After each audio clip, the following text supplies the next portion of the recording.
Hi hello ನಮಸ್ಕಾರ. UK buy YouTube ಚಾನಲ್ಗೆ ತಮ್ಮೆಲ್ಲರಿಗೂ ಸ್ವಾಗತ ಸುಸ್ವಾಗತ. ಇವತ್ತಿನ ಕ್ಲಾಸಿನಲ್ಲಿ ದ್ವಿತೀಯ ಪಿ ಯು ಸಿ ಅರ್ಥಶಾಸ್ತ್ರದ 2026 ಮಾರ್ಚ್ನಲ್ಲಿ ನಡೆಯುವ ವಾರ್ಷಿಕ ಪರೀಕ್ಷೆ ವೆರಿ ಇಂಪಾರ್ಟೆಂಟ್ ಆದಂಥ 2 ಅಂಕ 4 ಅಂಕ 6 ಅಂಕದ ಬಹುನಿರೀಕ್ಷಿತ ಪ್ರಶ್ನೆಗಳನ್ನು ನಾವು ಇಲ್ಲಿ ಕೊಟ್ಟಿದ್ದೇವೆ. ನೀವು ಸರಿಯಾಗಿ ನೋಡಿದರೆ ವೆರಿ ಇಂಪಾರ್ಟೆಂಟ್ ಅಂತ ಕ್ವಶನ್ಗಳು ಸಿಗುತ್ತವೆ. Very important. ಇದು ಕನ್ನಡ ಮೀಡಿಯಂ ಇಂಗ್ಲೀಷ್ ಮೀಡಿಯಂ ವಿದ್ಯಾರ್ಥಿಗಳಿಗೆ ವೆರಿ ಅನುಕೂಲಕರವಾದಂಥ ಕ್ವಶನ್ ಪೇಪರ್ ಆಗಿದೆ.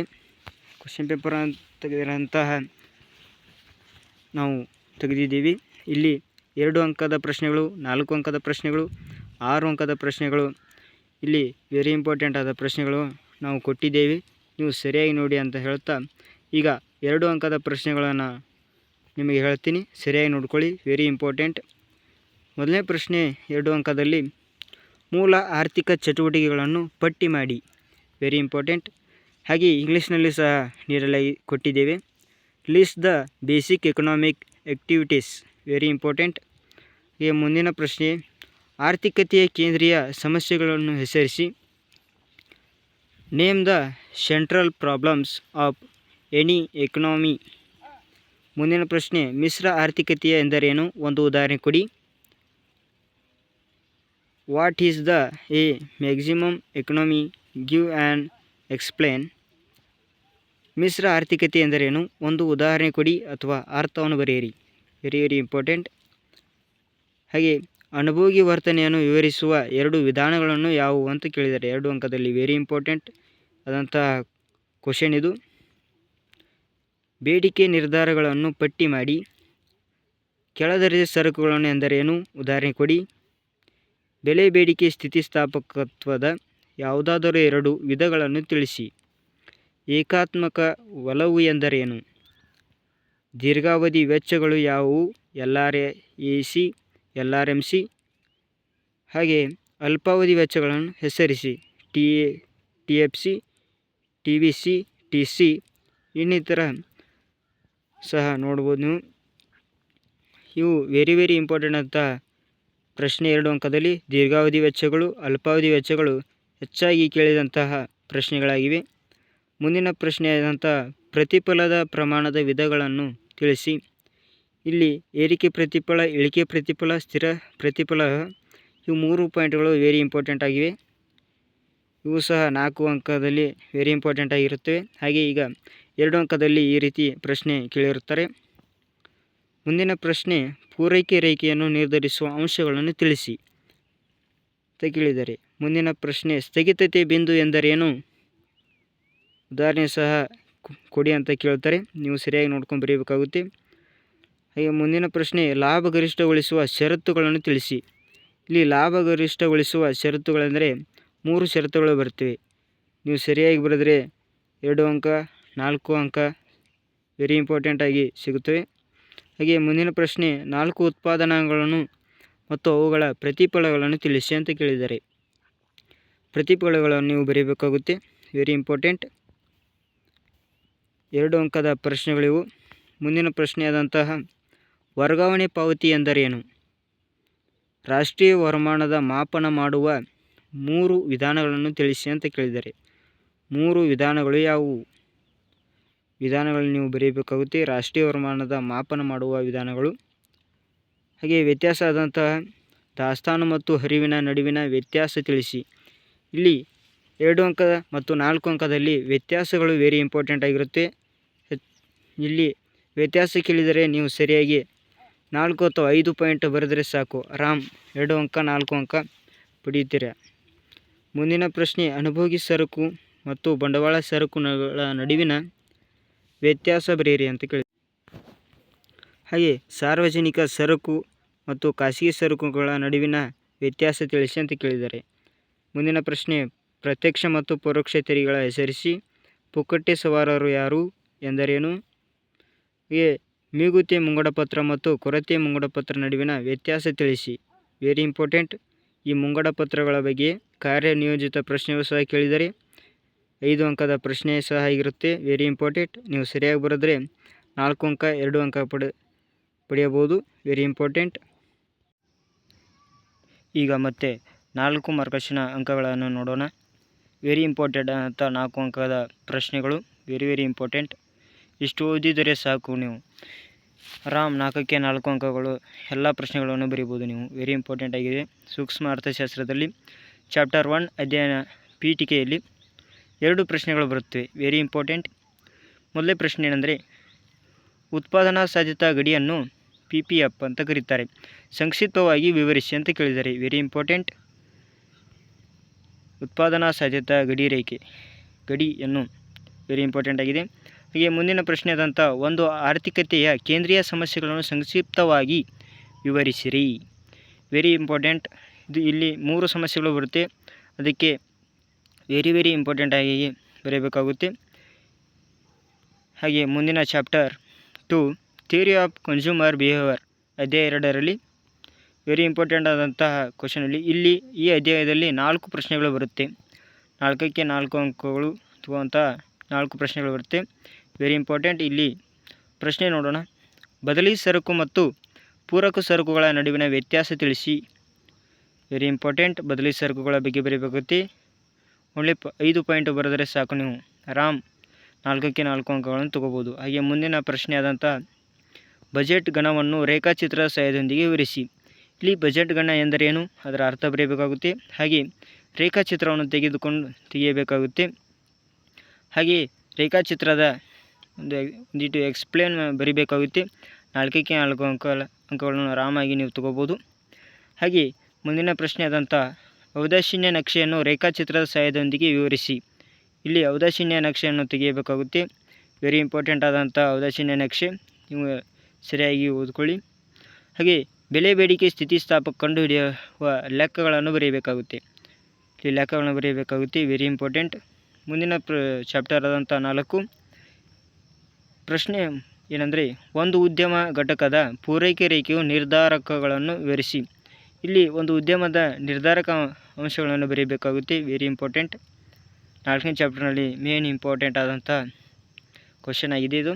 ಹಾಗೆ ಮುಂದಿನ ಪ್ರಶ್ನೆ ನೋಡೋಣ. ಪರಿಪೂರ್ಣ ಪೈಪೋಟಿ ಮಾರುಕಟ್ಟೆಯ ಲಕ್ಷಣಗಳನ್ನು ವಿವರಿಸಿ. ಮಾರುಕಟ್ಟೆಯ ಲಕ್ಷಣ ಬರೆಯಬೇಕಾಗುತ್ತೆ.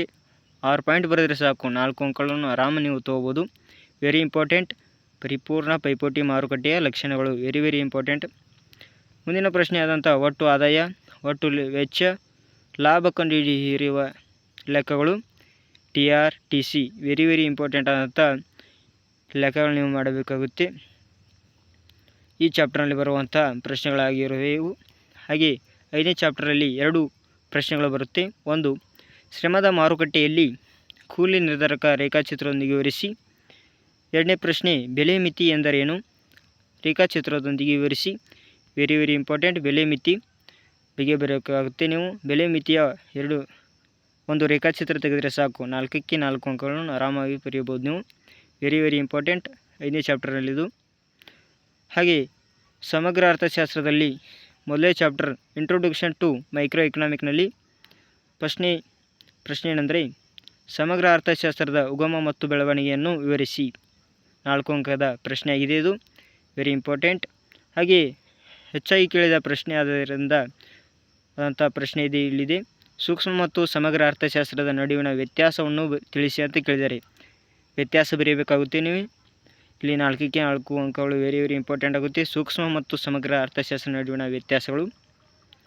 ಹಾಗೆ ಮುಂದಿನ chapter 3 money and banking very important chapter ಆಗಿರೋದಲ್ಲಿ. ಇಲ್ಲಿ ಮೊದಲೇ ಪ್ರಶ್ನೆ, ಭಾರತೀಯ ರಿಸರ್ವ್ ಬ್ಯಾಂಕಿನ RBI ಕಾರ್ಯಗಳನ್ನು ವಿವರಿಸಿ. ಈ ಪ್ರಶ್ನೆ ಹೆಚ್ಚಾಗಿ ಕೇಳಿದ ಪ್ರಶ್ನೆಯಾಗಿದೆ. 2024-20ರಲ್ಲಿ ಕ್ವಶನ್ ಪೇಪರ್ನಲ್ಲಿ ಕೇಳಿದಂಥ ವೆರಿ ಇಂಪಾರ್ಟೆಂಟ್ ಕ್ವಶನ್ ಆಗಿದೆ. ಮಾದರಿ ಪ್ರಶ್ನೆ ಪತ್ರಿಕೆಯಲ್ಲೂ ಸಹ ಕೇಳಿದ್ದಾರೆ. ಹಾಗಾಗಿ ವೆರಿ ಇಂಪಾರ್ಟೆಂಟ್ ಆದಂಥ ರಿಸರ್ವ್ ಬ್ಯಾಂಕಿನ ಕಾರ್ಯಗಳು. ಹಾಗೆಯೇ ಅದೇ ಚಾಪ್ಟರ್ನಲ್ಲಿ ಇನ್ನೊಂದು ಕ್ವಶನ್, ಹಣದ ಬೇಡಿಕೆಯ ವ್ಯವಹಾರ ಉದ್ದೇಶವನ್ನು ವಿವರಿಸಿ.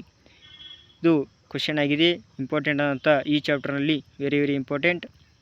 ಹಾಗೆ ಮುಂದಿನ chapter 4 determinants of income and employment very chapter ಇಂಪಾರ್ಟೆಂಟಲ್ಲಿ ಕ್ವಶನ್ ನೋಡೋಣ. ಅನುಭೋಗ ಬಿಂಬಕ ಮತ್ತು ಹೂಡಿಕೆ ಬಿಂಬಕದ ವಿವರಿಸಿ. ವೆರಿ ಇಂಪಾರ್ಟೆಂಟ್ ಆದಂಥ ಈ ಪ್ರಶ್ನೆಯು 2 ಅಂಕದಲ್ಲಿ ಸಹ ಕೇಳ್ತಾರೆ. ಅನುಭೋಗ ಬಿಂಬಕದ ಎಂದರೇನು, ಹೂಡಿಕೆ ಬಿಂಬಕ ಎಂದರೇನು ಕೇಳ್ತಾರೆ. Very important.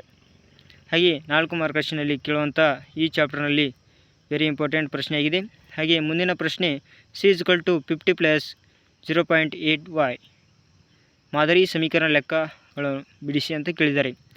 ಈ ರೀತಿ ಲೆಕ್ಕ ಕೊಟ್ಟಾಗ ವೆರಿ ಇಂಪಾರ್ಟೆಂಟ್ ಅಂತ ಕ್ವಶನ್ ಆಗಿರುತ್ತೆ. ಇದು ಈ ಚಾಪ್ಟರ್ನಲ್ಲಿ 4ಕ್ಕೆ 4 ಅಂಕ ತಗೊಳ್ಳುವಂಥ ಸುಲಭವಾದ ಕ್ವಶನ್ ಆಗಿದೆ. ಇದು ವೆರಿ ಇಂಪಾರ್ಟೆಂಟ್. ಹಾಗೆ ಚಾಪ್ಟರ್ 5ರಲ್ಲಿ ನೋಡೋಣ, ಗೌರ್ಮೆಂಟ್ ಬಜೆಟ್ ಆ್ಯಂಡ್ ಎಕನಾಮಿ. ಈ ಚಾಪ್ಟರ್ನಲ್ಲಿ ವೆರಿ ಇಂಪಾರ್ಟೆಂಟ್ ಅಂತ 2 ಪ್ರಶ್ನೆಗಳು. 1ನೇ ಪ್ರಶ್ನೆ ಸರ್ಕಾರದ ಮುಂಗಡ ಪತ್ರವನ್ನು ಪಟ್ಟಿಯನ್ನು ವಿವರಿಸಿ. ಹಾಗೆ 2ನೇ ಪ್ರಶ್ನೆ ಸಾರ್ವಜನಿಕ ಸಾಲವು ಹೊರೆಯಾಗುವುದೇ ವಿವರಿಸಿ. ಇವೆರಡು ಪ್ರಶ್ನೆಗಳು ಈ ಚಾಪ್ಟರ್ನಲ್ಲಿ ವೆರಿ ಇಂಪಾರ್ಟೆಂಟ್. ಹೆಚ್ಚಾಗಿ ಕೇಳಿದಂಥ ಪ್ರಶ್ನೆ ಯಾವುದಂದರೆ ಸರ್ಕಾರದ ಮುಂಗಡ ಪತ್ರ ಪಟ್ಟಿ ಮಾಡಿರಿ ಅಂತ ಕೇಳಿದ್ದಾರೆ, ಹೆಚ್ಚಾಗಿ ಕೇಳಿದ ಪ್ರಶ್ನೆ. ಹಾಗೆ ಇಂಗ್ಲೀಷ್ನಲ್ಲಿ ಸಹ ಪ್ರಶ್ನೆ ಇರುತ್ತೆ, ಇಂಗ್ಲೀಷ್ ಮೀಡಿಯಮ್ದವರು ನೋಡ್ಕೊಳ್ಳಿ, ವೆರಿ ಇಂಪಾರ್ಟೆಂಟ್. ವಿದ್ಯಾರ್ಥಿಗಳಿಗೆ ಅನುಕೂಲ ಆಗುವಂತೆ ನಾವು ಚಾಪ್ಟರ್ ವೈಸ್ ಕ್ವಶನ್ಗಳನ್ನು ತೆಗೆದಿದ್ದೀವಿ, ವೆರಿ ಇಂಪಾರ್ಟೆಂಟ್. ಹಾಗೆ ಚಾಪ್ಟರ್ 6ನಲ್ಲಿ ಓಪನ್ ಎಕನಾಮಿ ಅಂದರೆ ಓಪನ್ ವಿಶಾಲವಾದ ಅರ್ಥಶಾಸ್ತ್ರ. ಇಲ್ಲಿ ಎಕನಾಮಿಕ್ನಲ್ಲಿ ಏನಿಲ್ರಿ ಸಂದಾಯ ಬಾಕಿಯ ಚಾಲ್ತಿ ಖಾತೆ ಮತ್ತು ಬಂಡವಾಳ ಖಾತೆ ಪಟ್ಟಿಯನ್ನು ವಿವರಿಸಿ. ಇದು ವೆರಿ ಇಂಪಾರ್ಟೆಂಟ್ ಅಂತ ಕ್ವಶನ್ ಆಗಿದೆ, ನೀವು ಸರಿಯಾಗಿ ಓದ್ಕೊಳ್ಳಿ ಅಂತ ಹೇಳ್ತಾ ಮುಂದಿನ ಕ್ವಶನ್ ಮುಕ್ತ ಅರ್ಥವ್ಯವಸ್ಥೆಯ 3 ಕೊಂಡಿಗಳನ್ನು ವಿವರಿಸಿ. ಇಲ್ಲಿ ಈ ಚಾಪ್ಟರ್ನಲ್ಲಿ ಮುಕ್ತ ಅರ್ಥವ್ಯವಸ್ಥೆ 3 ಕೊಂಡಿಗಳು ಅಂದರೆ 3 ಪಾಯಿಂಟ್ಗಳು ಬರುತ್ತೆ, ಅವನು ಬರೆದರೆ ವೆರಿ ಇಂಪಾರ್ಟೆಂಟ್, 4 ಅಂಕಗಳು ಅಂತ ಹೋಗ್ಬೋದು. ಹೆಚ್ಚಾಗಿ ಕೇಳಿದಂಥ ಪ್ರಶ್ನೆ ಮುಕ್ತ ಅರ್ಥವ್ಯವಸ್ಥೆಯ 3 ಕೊಂಡಿಗಳನ್ನು ಬರೆಯಿರಿ. ಆಗಲೇ ಹೇಳಿದಂತೆ 2 ಅಂಕಗಳನ್ನು ಹೇಳ್ತೀನಿ ಅಂತ ಹೇಳಿದೆ. ಹಾಗೆ ಈಗ 6 ಮಾರ್ಕಸಿನ ಅಂಕಗಳನ್ನು ನೋಡೋಣ. ಅದು ಚಾಪ್ಟರ್ ವೈಸ್ ನೋಡೋಣ, ವೆರಿ ಇಂಪಾರ್ಟೆಂಟ್ ಅಂತ ಚಾಪ್ಟರ್ಗಳು, ಅಲ್ಲಿ ಬರುವಂಥ ಪ್ರಶ್ನೆಗಳನ್ನು ನೋಡೋಣ. ಚಾಪ್ಟರ್ ವೈಸ್ ಸೂಕ್ಷ್ಮ ಅರ್ಥಶಾಸ್ತ್ರದಲ್ಲಿ ಮೈಕ್ರೋ ಎಕನಾಮಿಕ್ಸ್. ಮೊದಲನೇ ಪ್ರಶ್ನೆ ಔದಾಸೀನ್ಯ ವಕ್ರರೇಖೆಯ ಗುಣಲಕ್ಷಣಗಳನ್ನು ರೇಖಾಚಿತ್ರದೊಂದಿಗೆ ವಿವರಿಸಿ. ವೆರಿ ಇಂಪಾರ್ಟೆಂಟ್ ಅಂತಹ ಕ್ವಶನ್ ಇದು. ಹೆಚ್ಚಾಗಿ ಕೇಳಿದಂತಹ ಔದಾಸೀನ್ಯ ವಕ್ರರೇಖೆಯ ಗುಣಲಕ್ಷಣಗಳನ್ನು ರೇಖಾಚಿತ್ರದೊಂದಿಗೆ ವಿವರಿಸಿ. ಇದು ಹೆಚ್ಚಾಗಿ ಕೇಳಿದಂಥ ಪ್ರಶ್ನೆಯಾಗಿದೆ, ವೆರಿ ಇಂಪಾರ್ಟೆಂಟ್. ಇಲ್ಲಿ ಔದಾಸೀನ್ಯ ವಕ್ರರೇಖೆಯಲ್ಲಿ 3 ಲಕ್ಷಣಗಳು ಬರುತ್ತೆ, ಹಾಗೆ ಎಕ್ಸ್ಪ್ಲೇನ್ ಬರೋದು ಮತ್ತು ರೇಖಾಚಿತ್ರವನ್ನು ತೆಗೆಯಬೇಕಾಗುತ್ತೆ. ವೆರಿ ಇಂಪಾರ್ಟೆಂಟ್ ಕ್ವಶನ್ ಆಗಿದೆ. ಹೆಚ್ಚಾಗಿ ಕೇಳಿದಂಥ ಮತ್ತೊಂದು ಪ್ರಶ್ನೆ ಇಳಿಮುಖ ಸೀಮಾಂತ ತುಷ್ಟಿಗುಣ ನಿಯಮವನ್ನು ಕೋಷ್ಟಕ ಮತ್ತು ರೇಖಾಚಿತ್ರದ ಸಹಾಯದಿಂದ ವಿವರಿಸಿ. ಇದು ವೆರಿ ಇಂಪಾರ್ಟೆಂಟ್ ಆದಂಥ ಪ್ರಶ್ನೆ, ಇಳಿಮುಖ ಸೀಮಾಂತ ತುಷ್ಟಿಗುಣ. ಹೆಚ್ಚಾಗಿ ಕೇಳಿದಂಥ ಪ್ರಶ್ನೆ 6ಕ್ಕೆ 6 ಅಂಕಗಳು ಬರುವಂಥ ಪ್ರಶ್ನೆ, ಪಿಕ್ಸ್ ಕ್ವಶನ್ ಅಂತ ಹೇಳ್ಬೋದು ಇದು. ಹಾಗೆ ಅನುಭೋಗಿಯ ಆದರ್ಶ ಆಯ್ಕೆಯನ್ನು ರೇಖಾಚಿತ್ರ ಸಹಾಯದಿಂದ ವಿವರಿಸಿ. ಮುಂದಿನ ಪ್ರಶ್ನೆ ಬದಲಾಗುವ ಪ್ರಮಾಣದ ನಿಯಮವನ್ನು ರೇಖಾಚಿತ್ರದ ಸಹಾಯದಿಂದ ವಿವರಿಸಿ. 2023-24ನೇ ಆ್ಯನ್ಯುವಲ್ ಎಕ್ಸಾಮ್ನಲ್ಲಿ ಕೇಳಿದಂಥ ಪ್ರಶ್ನೆ ಇದು, ವೆರಿ ಇಂಪಾರ್ಟೆಂಟ್. ಹಾಗೆ TFC, SMC, TVC, TC, AVC ಮತ್ತು SAC ಕಂಡುಹಿಡಿಯುವ ಲೆಕ್ಕಗಳನ್ನು ವಿವರಿಸಿ ಅಂತ ಕೇಳಿದ್ದಾರೆ. ಅಂದರೆ ಒಂದು ಕೋಷ್ಟಕ ಕೊಟ್ಟಿರ್ತಾರೆ, ಈ ರೀತಿ TFC, SMC ಅಂತ ನೀವು ಕಂಡು ಹಿಡಿಯಬೇಕಾಗುತ್ತೆ. ವೆರಿ ಇಂಪಾರ್ಟೆಂಟ್ ಅಂತ ಕ್ವಶನ್ ಇದು. ಹಾಗೆ ಮುಂದಿನ ಕ್ವಶನ್ ಸಮಗ್ರ ಅರ್ಥಶಾಸ್ತ್ರದ ಆರ್ಥಿಕತೆ ಬಗ್ಗೆ ಬರೆಯಿರಿ. ಅಂದರೆ ಸಮಗ್ರ ಅರ್ಥಶಾಸ್ತ್ರದಲ್ಲಿ ಆರ್ಥಿಕ ಅನ್ಯೋನ್ಯತೆಗಳನ್ನು ವಿವರಿಸಿ. GDP, GNP, NNP ಇತ್ಯಾದಿಗಳ ಬಗ್ಗೆ ನೀವು ಬರೆಯಬೇಕಾಗುತ್ತೆ. ವೆರಿ ಇಂಪಾರ್ಟೆಂಟ್ ಅಂತ ಪ್ರಶ್ನೆ. ಮುಂದಿನ ಪ್ರಶ್ನೆಗಳನ್ನು ಸರಿಯಾಗಿ ನೋಡಿ. ರಾಷ್ಟ್ರೀಯ ವರಮಾನ ಮಾಪನ ಮಾಡುವ 3 ವಿಧಗಳು ಹೆಚ್ಚಾಗಿ ಕೇಳಿದಂಥ ಪ್ರಶ್ನೆ. ಹಾಗೆ ವೈಯಕ್ತಿಕ ವರಮಾನ, ಬ್ಯಾಂಕಿನ ಠೇವಣಿ ಮತ್ತು ಸಾಲ ನಿರ್ವಹಣೆ. ಲಾಲನಕತೆ ಹೆಚ್ಚಾಗಿ ಕೇಳಿದಂಥ ಪ್ರಶ್ನೆ, ಮಾದರಿ ಪ್ರಶ್ನೆ ಪತ್ರಿಕೆಯಲ್ಲಿ ಲಾಲನಕತೆ ಬರೆಯಬೇಕಾಗುತ್ತೆ. ಹಾಗೆ ರಿಸರ್ವ್ ಬ್ಯಾಂಕಿನ ಹಣದ ಪೂರೈಕೆಯ ನಿಯಂತ್ರಣ ಕ್ರಮಗಳನ್ನು ವಿವರಿಸಿ. Very important. ಹಾಗೆ ಹಣದ ಕಾರ್ಯಗಳನ್ನು ವಿವರಿಸಿ ಮತ್ತು ಸಾಟಿ ವಿನಿಮಯ ಪದ್ಧತಿಯ ದೋಷಗಳು. ವೆರಿ ಇಂಪಾರ್ಟೆಂಟ್ ಅಂತ ಕ್ವಶನ್, ಹಣದ ಕಾರ್ಯಗಳು. ಹಾಗೆ ಮುಂದಿನ ಪ್ರಶ್ನೆಗಳು ವೆರಿ ಇಂಪಾರ್ಟೆಂಟ್ ಆಗಿವೆ, ಸರಿಯಾಗಿ ನೋಡ್ಕೊಳ್ಳಿ, ವೆರಿ ಇಂಪಾರ್ಟೆಂಟ್. ಹಾಗೂ ಆಮದು ಮತ್ತು ಬೇಡಿಕೆ ಹೆಚ್ಚಳ ವಿದೇಶಿ ವಿನಿಮಯ ಮಾರುಕಟ್ಟೆ ಮೇಲಿನ ಬೀರುವ ಪರಿಣಾಮಗಳನ್ನು ವಿವರಿಸಿ. ಹೀಗೆ ಪ್ರಶ್ನೆಗಳು ನಾವು ತೆಗೆದಿದ್ದೇವೆ. 2 ಅಂಕ, 4 ಅಂಕ, 6 ಅಂಕದ ಪ್ರಶ್ನೆಗಳು ವೆರಿ ಇಂಪಾರ್ಟೆಂಟ್ ಅಂತ ಪ್ರಶ್ನೆಗಳಿವೆ. ಸೂಕ್ತವಾಗಿ ಗಮನಿಸಿ ಅಂತ ಹೇಳ್ತಾ ನಮ್ಮ ಚಾನಲ್ ಸಪೋರ್ಟ್ ಮಾಡಿ, ಸಬ್ಸ್ಕ್ರೈಬ್ ಮಾಡ್ಕೊಳ್ಳಿ. ಇದೇ ರೀತಿ ಹೊಸ ವಿಡಿಯೋಗಳು ನಮ್ಮ ಚಾನಲ್ ಹಾಕ್ತೀವಿ. ಆಲ್ ದ ಬೆಸ್ಟ್ ಅಂತ ಹೇಳ್ತಾ ಥ್ಯಾಂಕ್ ಯು.